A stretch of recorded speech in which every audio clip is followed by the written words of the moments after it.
이천선을 목전에 두고 있습니다. 체감지수가 그만큼 올라가는 것 같지는 않지만 어쨌든 여기서 얼마나 더 올라갈지 또 어떤 전략으로 대응해야 될지 3인의 전략에서 알아보도록 하겠습니다. 오늘 이 시간에는 솔로몬투자증권 압구정금융센터의 박봉기 차장과 LNS 파트너스의 하창봉 팀장 두 분 함께 하십니다. 두 분 안녕하십니까? 안녕하십니까? 시장 중심이 되는 키워드를 하나씩 확인해 보겠습니다. 먼저 5위부터 3위까지의 키워드를 화면을 통해서 확인해 보도록 하겠습니다. 오늘의 5위 키워드는 하이닉스 유상증자 2분기째 적자입니다. 하이닉스가 2조 3천억 원대의 유상증자를 추진한 한편 지난 4분기 영업손실은 1,675억 원을 기록해 2분기 연속 적자를 이어갔다고 밝혔습니다. 주가는 보합권에서 등락 중입니다. 4위 키워드는 현대기아차 1월 미판매 호조입니다. 현대기아차의 1월 미국 판매가 호전 추세를 이어갔습니다. 자동차주의 주가 전망에 대해 알아봅니다. 3위 키워드는 LG그룹주 동반 강세입니다. 대부분의 업종이 강세인 가운데 시가총액 상위 종목 중에서는 LG그룹주의 상승세가 단연 돋보입니다. 침체돼 있던 LG그룹주가 추가 상승을 이어갈지 알아봅니다. 현대기아차 얘기부터 해보겠습니다. 1월 판매 12월에 비해서는 줄었는데 작년 1월이랑 비교해보면 두 자릿수로 증가를 했습니다. 특히 이제 그 고무적인 게 점유율도 다시 그 작년 연말보다도 올라갔다는 점이 고무적이고요. 반면에 이제 내수 판매는 예상이 충분히 됐었는데 부진하다는 게 보도가 됐습니다.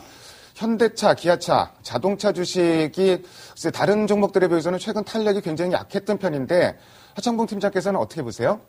일단 자동차 판매가 이제 1월달 같은 경우에도 증가하는 추세 나왔습니다. 사실 이제 자동차 판매 실적 그 수치 같은 경우는 이제 미국에서도 그렇고 매월 발표를 합니다. 글로벌 발표를 하는데 현대기아차가 지금 한 5, 6일 정도 하고 있죠. 사실 지난해 상반기 정도만 해도 도요타 일본 지진 때문에 지금 현재 6위를 달리고 있는 닛산을 제쳤습니다만은 닛산이랑 지금 미국 점유율을 봤을 때는 순위가 조금 뒤집혔습니다. 그래서 현대기아차가 전체적인 캐파 자체는 늘려가고 있는데 미국 쪽에서 어느 정도 순서 면으로 봤을 때는 조금 일본의 추격이 상당히 무섭다 한번 생각해 볼 수 있겠고 보통 오늘 같은 경우도 저런 내용에도 불구하고 자동차 좀 빠지고 있죠. 통상적으로 그런 게 있습니다. 실적 시즌이 지금 약간 마무리 국면에 있는데 실적 시즌이 딱 되기 전에, 그러니까 실적 발표를 하기 전에는 기업들은 매출 실적에 상당히 주목을 합니다. 얼마나 팔았냐.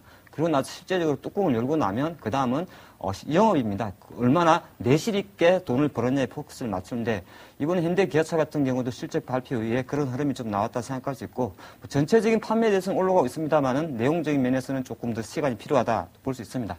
또 하나 중요한 거는 세계에서 봤을 때 자동차가 가장 많이 만드는 나라는 미국이죠. 그리고 가장 많은 소비를 보이는 나라는 중국입니다. 그래서 앞으로 같은 경우에는 현대 기아차의 유럽이라든지 미국 점유율도 중요합니다만 중국 내수 시장이 다시 살아나가지고 실제적으로 소비의 새로운 주체로 받아들이고 있는 중국에서 현대 기아차의 어떤 소비 판매량이 상당히 중요하다 체크해 보는 것이 향후 2012년도 이후에 자동차 업종에 대한 전망이다 그런 생각을 합니다. 그래서 전략적으로 봤을 때는 저는 자동차 업종 같은 경우에는 상저하고를 생각합니다. 그러니까 상반기 정도에는 아무래도 어떤 내용적인 면에서 조금 가격의 하방 타지가 필요하기 때문에 투자 전략으로 접근할 때는 아직까지는 자동차 업종을 사기에는 부담스럽다. 그런 투자 전략을 드리겠습니다. 자동차 업종 밸류에이션이 좀 싸다 좀 이런 얘기들도 많이 있는데요. 일단 매수 타임을 조금 길게 잡자 이런 말씀을 하신 거죠? 예, 그렇습니다. 자동차 조금 더 첨언을 하자면 그동안에는 우리나라 차가 해외에서는 나갈 때 보면 가격 경쟁력으로 많이 갔습니다. 그러고 나서 또 하나가 현대차가 작년도 그렇게 잘 나갈 수 있었던 거는 유럽의 유능한 디자이너를 당 영업을 해서 디자인 측면에서도 이제 글로벌 자동차를 성장을 했죠. 근데 향후 성장으로 봤을 때는 이제는 가격 경쟁력이라든지 디자인만으로 자동차는 승부할 수가 없습니다. 바로 이제는 성능인데 성능 과정으로 넘어가는 과정에는 어느 정도 그동안 가파르게 다가왔던 외형 몸집 분리기는 주춤할 수 있다. 그래서 이제는 조금 더 업계 간의 어떤 그런 경쟁 구도가 다시 점정될 수 있기 때문에 약간은 자동차 업종에 대해서는 상저하고 그러니까 올해 2012년도 상반기가 그렇게 단순하게 저가 메리트는 있습니다만은 바로 턴어라운드 하기에는 조금 시간이 걸리지 않을까 그런 전략을 생각하고 있습니다. 자동차 좀 싸 보이긴 하는데 어쨌든 상저하고 말씀을 해주셨고요. 그래서 그 매수 타이밍을 조금 여유 있게 가자 이렇게 말씀하신 걸로 요약을 해보겠습니다. 자, 그룹주 중에서 최근에 돋보이는 그룹주 단연 LG그룹입니다. 사실 실적이 그렇게 확 좋아졌다거나 이런 건 아닌데 앞으로 좋아질 것이다 이런 기대감들이 굉장히 많은데요. 그래서 그 LG 화학이라든지 그 전자 디스플레이 LG까지 올라가고 오늘 약세 보이는 종목이 없는 것 같습니다. 거의 전 종목이 올라가고 있는데 박봉기 차장께서는 LG그룹주 어떻게 보세요? 네, LG그룹주는 뭐 4분기까지만 해도 최선호 기피주였는데 뭐 증자 우려감이라든가 실적 부진으로 인해서 지금 어떻게 최선호 관심주가 된 것 같습니다. 공교롭게도 이제 뭐 좀 애널리스트의 어떤 전망이나 이런 게 조금 어긋나는 듯한 그런 이제 느낌이 드는데요. 일단은 주요 기업들을 보면 LG화학 같은 경우는 4분기에 실적이 좀 안 좋았습니다만 1분기에 뭐 6천억대 영업이익이 날 것 같은데 4분기 대비 33% 증가할 것 같고요. 그 다음에 2차 전지라든가 부가가치 제품 생산이 계속 늘어날 것 같고 석유화학 부문 실적도 계속 좋아질 것 같아서 뭐 관심주로 이제 말씀을 드린 적도 있습니다만 벌써 이제 40만 원을 돌파했습니다. 그래서 30만 원대 초반에서 10만 원가량 상승을 했고요. LG 전자도 뭐 오늘 9만 원대 진입하면서 그 스마트폰 판매 호조 또 그 3D TV 중심 스마트 TV가 이제 그 글로벌 시장에서 기술력이 어떤 좋은 것으로 이제 판명이 나면서 기대감이 있고요. LG 디스플레이 같은 경우는 뭐 지금 적자입니다만 2분기에는 흑자 전환할 것으로 지금 기대를 하고 있습니다. 그리고 전반적인 턴어라운드 관련주 또 옐로우칩 관련주들에 대한 어떤 유동성 장세가 지속이 되면서 당분간은 뭐 물론 가격이 많이 올라서 가격 부담이 있는 건 사실입니다만 당분간은 관심 있게 보셔야 될 것 같습니다. 그래서 제 개인적으로는 뭐 이렇게 많이 올랐던 종목도 그리고 LG전자라든가 이런 종목들은 우리가 뭐 내용을 다 알고 계시기 때문에 오늘은 두 종목 말씀드리려고 하는데요. 한 종목은 LG생명과학인데요. LG생명과학 같은 경우는 뭐 신제품 어떤 기대감도 있고요. 그 다음에 여러 부가가치 좋은 제품들이 지금 올해 수익성을 크게 개선시킬 것으로 기대를 하고 있습니다. 그래서 지금 가격도 상당히 싼 편이기 때문에 LG생명과학 개인적으로는 관심 있게 보고 있고요. 그 다음에 LG 디스플레이가 이제 그 생산한 OLED 제품이 적용된 스마트 TV, 화이트 TV가 그 CES 2012에서 이제 발표가 됐는데 그 부분에 대한 어떤 관심을 반영해가지고 그 OLED 장비 검사 업체인데요. 그 동아 엘텍이라고 있습니다. 동아 엘텍 같은 경우는 LG 디스플레이가 주요 고객으로 있기 때문에 이 종목을 좀 물론 LG 그룹주는 아닙니다만 LG 관련 부품주로서 관심 있게 동아 엘텍 말씀드리고자 합니다. LG그룹주, 뭐 턴어라운드에 대한 공감대는 시간이 지날수록 좀 확대되는 것 같은데 문제는 단기간에 좀 많이 올라왔고 대응이 쉽지는 않은 것도 사실입니다. 뭐 관심 종목으로 LG그룹주 중에서는 LG생명과학 말씀해 주셨고요. LG그룹 관련주로 동아 엘텍까지 같이 언급해 주셨습니다.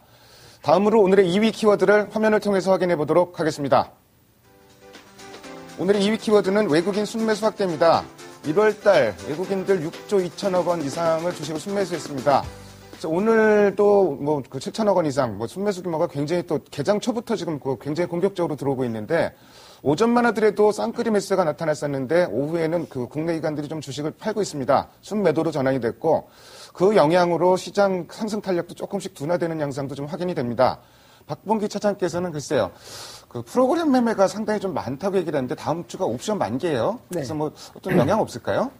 네, 지금 뭐 우려를 하는 시각은 어떤 시각이냐면 지금 최근 단기간에 7조 원가량의 어떤 순매수가 2012년에 집중이 되면서 다음 주 이제 옵션 만기 때 이제 프로그램 물량이 상당하기 때문에 그게 이제 매도화 되는 거 아니냐 하는 이제 우려감이 있습니다. 그리고 매수 차익 작년 11월 이후 순매수 차익 잔고를 보면은 약 4조 5천억 가량 지금 늘어나 있습니다. 상당히 지금 많이 늘어난 수치인데요. 그래서 이제 연말에 배당 기대 어떤 그 자금하고 그다음에 최근에 그 상당히 그 크게 유입된 부분이 이제 합쳐져 가지고 어떤 매물 압박이 있을지 않을까 하는 그 우려감이 있습니다. 그래서 이거에 대한 어떤 의견은 좀 팽팽한 편인데요. 단기적 한쪽 시각은 어떤 외국인의 어떤 순매수 기조가 이렇게 뭐 한 달여 만에 끝나는 게 아니다. 장기적인 추세가 뭐 몇 개월 이상 지속이 될 거기 때문에 그거에 대한 이제 기대감, 그 유동성 랠리에 대한 기대감이 계속 있고요. 그 다음에 유럽계 자금이 이제 장기 저금리 대출 그 자금이 들어오면은 그 신흥시장 중심으로 유동성 랠리가 계속될 것이라는 기대감이 있고 또 한편으로는 이게 이제 그 단기간에 5조, 6조, 7조 이상의 자금이 집행이 외국인 자금이 들어왔기 때문에 그런 것들이 이게 어떤 단기적으로는 좀 마무리된 거 아니냐. 2008년 금융위기 이후에 외국인 그 주식 비중이 지금 32%대로 보고 있는데요, 평균. 지금 한 34%까지 접근을 했습니다. 그래서 상당폭 그 평균을 상회하고 있기 때문에 그거에 대한 우려감이 상존하고 있는데요. 제가 볼 때는 개인적인 생각은 지금 어떤 베이시스 수준이 상당히 좋게 나오고 있고요. 그 다음에 어떤 노출된 어떤 악재나 이 재료는 별로 그 시장에 크게 악영향을 준 적이 별로 없습니다. 그래서 어떤 그 유동성 랠리에 대한 기대감이 아직 살아있는 것이 사실이기 때문에 뭐 100% 장담을 할 수 없겠습니다만 다음 주 옵션 만기에 대한 어떤 그 지나친 우려보다는 베이시스 변동폭에 대한 어떤 그 흐름을 체크를 하시는 게 필요할 거고요. 청산 물량이라든가 이익 실현 물량이 어느 정도 출현되는지 그거에 대한 어떤 체크를 하셔야 될 것 같습니다. 그래서 당분간 어떤 유동성 랠리에 대한 기대감은 살아있다. 그렇지만 어떤 조정에 대한 그 가능성도 일부 염두에 둬야 된다. 이렇게 정리하고자 합니다. 만기 시세는 아무도 모르죠. 사실은 뭐 1월달 만기 때도 그렇게 우려들을 했었는데 뭐 쇼크 없이 지나갔고 어쨌든 다음 주 옵션 만기가 한 고비가 될 건 분명하고 분명히 경계는 해야 될 것 같습니다. 자, 뭐 현재 수급장인데 외국인들이 뭐 일방적으로 좀 주도를 하는 장이고요. 업종별로도 좀 순환매가 일어나면서 최근에 거의 모든 업종이 대부분 다 좀 레벨업이 된 것 같습니다. 하창봉 팀장께서 글쎄요, 그 외국인 매수하는 종목 중에서 관심 있는 업종이나 혹시 아웃퍼폼할 수 있는 업종이 있다면 어떤 종목을 꼽을 수 있을까요? 일단은 뭐 지금의 시장 상황을 한번 더 분석해보고 앞으로 전망을 같이 하는 게 좋을 것 같습니다. 지금 이제 순환 섹터가 들어오고 있고 또 외국인이 많이 사는 업종 보면 역시나 오늘 같은 경우도 외국인 한 7천억 매수 중에서 한 전기전자 업종에 대해서 한 2천억을 제외하고 나면 화학 섹터라든지 오늘 또 골고루 들어오고 있습니다. 아무래도 실적이 어느 정도 상당히 좋았다는 업종보다는 어떻게 보면 실적이 좋아질 거라는 기대감이 조금 들어오고 있죠. 실제적으로 지금 삼성전자는 주춤하고 있습니다만은 LG그룹 쪽으로 들어오는 전기전자 업종에 대한 외국인 매수 자금 자체도 실적이 좋았기 때문에 들은 게 아니라 감소했던 부분이 안 좋았던 부분이 축소됐고 향후 개선 기대감으로 좀 들어온다 그렇게 말씀드리겠습니다. 그래서 자금 자체는 지금 어느 정도 2012년도 초이기 때문에 작년도 좋은 업종에 대해서는 좀 보류하고 올해는 좋아질 수 있지 않을까 그런 업종에 자금이 들어오고 있죠. 그래서 전기전자 업종에서도 실제적으로 LG그룹주가 주목을 받는 게 그 특징입니다.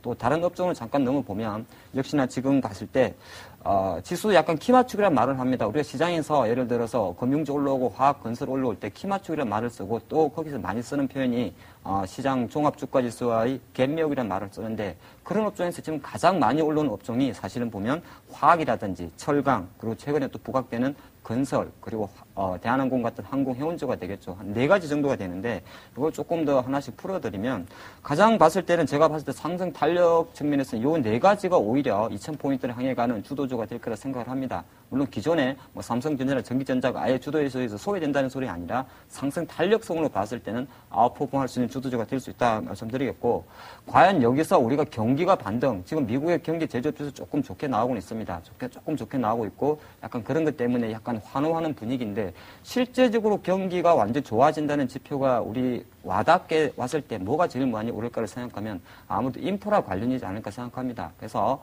그 인프라 관련으로 가장 필요한 거는 건설이다. 그렇게 정리하겠는데, 뭐 자동차 업종과 마찬가지입니다. 건설이 내수 부동산 침체만으로는 건설주를 접할 수는 없죠. 지금 국내 대형 건설사 같은 경우는 국내 내수 어떤 내수적인 부분에서의 건설 부분보다는 아무래도 해외 건설이라든지 해외 플랜트에 대한 비중을 많이 두기 때문에 어떤 경기 모멘텀이 조금 더 가시권으로 들어왔을 경우에는 건설 쪽가 어떻게 보면 시장의 주도가 될 수 있다. 저는 그렇게 보고 있습니다. 일단 뭐 화학, 철강 뭐 이런 쪽, 뭐 운수 장비 이런 쪽에 지금 운송 있죠. 그러니까 뭐 그런 쪽이 최근에 들어서 많이 상승을 했는데 오히려 이런 종목들을 눈여겨봐라 이런 말씀을 해주셨고요. 경기가 반등할 경우에는 건설주를 봐라 이런 말씀도 같이 해주셨습니다. 다음으로 오늘의 1위 키워드를 화면을 통해서 확인해 보도록 하겠습니다. 오늘의 1위 키워드는 2000선 돌파 기대감입니다. 그래서 뭐 우리 시장만 올라가는 게 아니고 글로벌 증시가 다 올라갑니다. 그래서 뭐 지금 글로벌 증시 다 올라가면서 우리 시장도 오늘 뭐 1990까지 올라갔다가 지금 오후 들어서 이제 1980까지 다시 좀 밀리고 있는 양상인데요. 자, 오늘 뭐 그 일봉 차트상 돌파갭 나왔습니다. 그래서 뭐 지수상으로 좀 추가 상승 가능성은 기대감은 상당히 좀 높아지고 있다고 보여지는데 하창봉 팀장께서 글쎄 지수 얼마나 더 올라갈까요? 그런 부분 좀 말씀해 주시고요. 뭐 대응 전략도 같이 말씀해 주십시오. 일단은 오늘 한 1993포인트 정도 갔다가 밀렸는데 2000포인트는 2월 중에 갈 것 같습니다. 사실 뭐 한 7포인트 남겨놓고 이 정도 찍는 거는 아무나 찍을 수 있을 건데 사실은 지금 제가 판단할 때는 2000포인트 가고 안 가고는 크게 중요하지 않다 생각을 합니다. 뭐 특별히 인덱스 투자나 ETF나 파생 투자가 아니라면 큰 상관없는데 2000포인트 가는 데 대해서는 이견이 없다. 그리고 실제적으로 오늘의 어떤 고점 대비해서 조금 밀리는 신호는 최소한 이번 주는 내일은 쉴 수도 있다. 그러니까 다음 주 정도를 생각하고 있습니다. 것이다 생각하고 있는 거고, 하지만 탄력성은 조금 약할 수 있지 않을까 그런 생각을 합니다. 탄력성이 약하다는 걸 어떤 식으로 해석하게 되냐면, 실제적으로 아무리 그래도 2000포인트에서 상승 탄력을 받아서 누구나 지금 약간 예측한 2050포인트까지 다이렉트로 달리기 위해서는 그래도 시가총액 15%를 차지하고 있는 삼성전자가 계속적으로 110만 원을 유지해줘야 됩니다. 근데 삼성전자가 어제부터 물론 뭐 내용 핑계는 좋죠. 이후에 반독점 이야기 나오고 핑계는 좋습니다만은 수급적으로 기관들이 매도세가 계속 나오고 있다는 겁니다. 그렇게 볼 수 있기 때문에 지수는 올라가는데 실제적으로 주차제는 같은 표가 될 것 같은데, 삼성전자나 자동차의 상승 탄력은 조금 둔화되고, 순환 섹터를 할 수 있는 트로이카 3인방과 산업재 섹터를 할 수 있는 건설, 철강, 기기가 올라오기 때문에 올라오는 속도는 조금 덜할 수 있다 그렇게 보겠고요. 일단은 가장 중요한 건 전략이지 않을까 생각합니다. 저는 2000포인트 가고한 건 중요한 거 아니고, 확실히 1950에서 2050포인트를 어떤 향후 2주 정도의 지수 밴드로 삼았을 때는 역시나 주도들을 할 수 있는 거는, 지금 자꾸 장은 올라가는데 내려가는 자동차 살려는 그런 생각하지 말고, 어차피 지금이라도 늦지 않았기 때문에 약간은 밑에서 올라오는, 올해는 실적이 좀 좋아진다고 생각하는 화학이라든지 건설, 철강, 기계 쪽에, 기계는 조금 아닌가요? 화학, 건설, 철강 쪽에 조금 더 비중을 두면서 지수를 가늠하는 것이 실제적인 트레이드의 수익 관점에서는 더 유리하다 생각합니다. 글쎄, 그 삼성전자는 수급적인 요인도 많이 좀 그 부담으로 작용을 하고 있는 게 사실인데요. 지금 화학, 건설, 철강 이런 쪽은 이제 뭐 주도 섹터로 말씀하셨는데, 사실 그런 쪽이 간다는 거는 경기 회복에 대한 강한 확신이 있다는 그 확신을 근거로 좀 그런 예상이 가능할 것 같은데, 뭐 그런 부분에 대해서는 어떤 경기에 대해서는 좀 어떻게 생각하세요? 일단은 경기에 대해서는 사실 확신은 없습니다. 확신은 없고, 지금은 저는 약간 시장을 어떻게 순유동성이라는 표현도 쓰고 있고, 또 하나가 어떠면은 단기적인 어떤 기술적 반등의 이야기를 하는 거죠. 저도 거기에는 이견이 없습니다. 올해 증시 같은 경우는 저는 글쎄 상저하고 뭐 상고하저 이런 표현은 정하지 않고, 작년보다는 오히려 더 약간 익사이팅한 대외 변수에 더 익스포저가 크지 않을까 생각을 합니다. 그래서 증시라는 게 실제적 흐름을 타야 되는데, 확연하게 1월 효과, 사실 1월 효과에 대해서 큰 기대치를 그렸던 증권사나 전문가는 없었죠. 하지만 시장 보란 듯이 1월 효과를 보여줬고, 그런 상태에서 2월 초순이 이렇게 생각보다 강할 때는 어떤 경기에 대한 거시적 관점에서 접하는 것보다는 지금 자금이 들어오는 대로, 지금은 누가 뭐라 그래도 순환 섹터에 자금이 들어온다. 그래서 유럽이 망한 편이 좀 강한가요? 유럽이 좀 안 되든 중국의 경기 부양이 우리를 실망시키든 간에 지금의 기대감은 어쨌든 화학 섹터나 경기 회복 기대감을 안고 있기 때문에, 실제적인 경기가 회복되고 안 되고보다는 지금의 저는 순응하자는 약간 시장 추종적 전략을 생각하고 있습니다. 네, 지금 뭐 어쨌든 뭐 최근에 강한 업종 그런 쪽에 역시 앞으로 또 시수가 올라가면은 계속 주도를 할 것이다. 그래서 그런 업종을 중심으로 접근하자 이런 말씀을 해주셨고요. 사실 오늘 뭐 2000이다 뭐다 이런 얘기 하는데, 개별 종목 투자하는 개인 투자자들은 오늘 뭐 체감 지수가 오늘 날씨만큼 좀 추울 것 같습니다. 오히려 박탈감은 더 클 수 있을 것 같은데요. 박봉기 처장께서 이제 뭐 영업점에 계시니까 좀 영업점 분위기 좀 말씀해 주시고요. 그리고 전반적인 전략도 뭐 관심 가는 업종이나 종목 있으면 같이 좀 말씀해 주십시오. 네. 지금 이제 시장 상황을 보시면은 아무래도 뭐 이제 지수는 많이 올라갔지만, 개인 투자자분들은 아무래도 좀 소외감을 느끼시는 분도 많습니다. 그래서 뭐 우스갯소리로 오늘같이 다 올라가는 날도 뭐 내가 산 종목만 안 올라간다, 뭐 이런 말씀들 많이 하시고요, 고객분들도. 그런데 일단은 크게 두 가지로 나눠지는 것 같습니다. 이제 단기 테마성 종목을 좀 단기 추격 매매를 하신 분들은 아무래도 리스크 관리에 좀 실패를 하시고 좀 수익률이 크게 이제 떨어지거나 손실을 좀 많이 보시거나 이런 분들도 있는 것 같고요. 작년 하반기 이후에 이제 시장 흐름이 안 좋았습니다만, 업종 대표주 중심, 실적 중심의 대형주 매매를 하신 분들은 물론 시간은 좀 걸렸습니다만은 삼성전자라든가 뭐 자동차 관련주, 상반기엔 뭐 화학주겠죠. 이런 종목군들을 투자하신 분들, 그리고 연말에는 지금 이제 어떤 유동성 랠리를 이끌고 있는 업종 대표주들, 이런 쪽으로 이제 또 투자를 하신 분들은 또 외에 수익을 많이 내신 분들도 있는 것 같습니다. 그래서 지금 객장에서는요, 뭐 저희들 같은 경우는 지금 유동성 랠리가 좀 이어질 것으로 이제 예상을 하는데, 아무래도 유동성 랠리가 이제 유럽계 자금 중심으로 신흥국 시장으로 자금 유입이 계속 될 것으로 보여지고요. 그리고 결정적인 것은 이제 환율이죠. 달러 대비 신흥국 달러 대비 신흥국 통화가 강세를 보이면은 아무래도 주식 투자 자금이, 채권 또 투자 자금이 계속 유입이 될 것이기 때문에 이 부분에 대한 어떤 기대를 하고 있습니다. 그래서 방금 뒤에서 앞에서도 했지만 뭐 화학이라든가 철강, 건설, 은행, 뭐 증권 이런 유동성 관련 주식들, 또 업종 대표 우량주들, 대형주 중심으로 이제 추천을 해드리고 있는데, 지금 아무래도 또 단기적으로는 가격이 좀 많이 올랐습니다. 그래서 다음 주 뭐 옵션 만기라든가 또 외국인의 어떤 그 차익 실현 매물 같은 게 만약에 나오게 되면은 또 의외의 시장 조정을 받을 수도 있기 때문에요. 그런 부분에 대한 어떤 리스크 관리도 또 이렇게 말씀을 드리고 있습니다. 그래서 개인적으로는 지금 뭐 여러 가지 이제 그 올라가고 있는 종목들, LG그룹 관련주들, 옐로우칩, 턴어라운드 관련주들 뭐 많이 소개도 해드렸고 또 많이 언급이 됐기 때문에 제가 개인적으로 이제 좀 오늘 말씀드릴 종목은 그 자동차 같은 경우는 지금 상당히 그 가격 조정 및 그 좀 시장 좀 소외가 되고 있는데요. 모비스 같은 경우는 이제 4분기의 실적이 생각보다 안 좋았습니다. 그 유로화로 어떤 결제되는 부분이 있어가지고 어떤 환율에 대한 어떤 손실 부분이 반영됐고요. 그래서 지금 어떻게 보면 낙폭이 좀 크게 과대한 거 아니냐. 그래서 그 최근 가격 조정을 받고 있는 현대 모비스 한번 관심 있게 중장기 종목으로요. 관심 있게 보실 것을 말씀드리고요. 그 다음에 그 두산중공업인데요. 두산중공업은 뭐 대규모 해외 플랜트 수주도 이제 기대가 되고 있고요. 그 다음에 원전에 대한 어떤 기대감도 있고, 그 다음에 중국 업황 호전에 따른 실적 기대감도 지금 계속 있기 때문에 다른 종목 대비해서 좀 상승폭이 좀 적은 것 같습니다. 그래서 오늘 같은 경우는 두산중공업 중장기 종목으로 한번 말씀드리고자 합니다. 네, 뭐 기대 심리가 높은 상황이지만 어쨌든 뭐 리스크 관리도 좀 필요한 시점인 것 같고요. 관심 종목으로는 뭐 실적이 다소 기대치에 못 미쳤지만 뭐 낙폭이 빠질 만큼 빠졌다. 뭐 그런 인식이 높은 현대모비스, 그리고 어제 오늘 강세 보이면서 고점 돌파하고 있는 두산중공업 두 종목 말씀해 주셨습니다. 지금까지 5가지 키워드를 통해서 오늘 시장의 흐름을 살펴봤습니다. 오늘 두 분 말씀 잘 들었습니다. 감사합니다. 네, 감사합니다.